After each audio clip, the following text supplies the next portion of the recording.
obviously, you want to make it obvious to your users how to navigate your website. All the important areas or areas, pages that you believe are important to people using your site to understand what you do and make the next step to either engage with you, purchase your product, inquire, book, leave a comment, subscribe, whatever your conversion actions are. Make sure that those links and the way they navigate to complete those actions are as clear as possible, and ideally as high up on your page as possible in the top navigation bar. Things like your terms or your privacy policy, things that need to be there from a compliance point of view, but not absolutely necessary and absolutely important to fulfilling the needs of your users. Things like that, of course, they can go in like the footer of the site, and you don't have to worry too much. But just making sure that the most important pages are set in the most easiest to access and easiest place for your website users to find.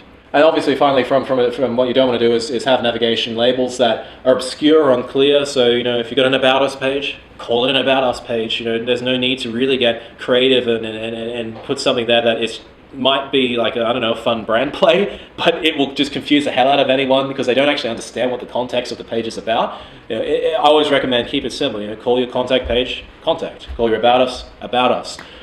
When we look at all of our sites and analytics from our clients, aside from the home page, often the case the second most highest click-through page is the About page. So making sure it's a call about us, why us at the least.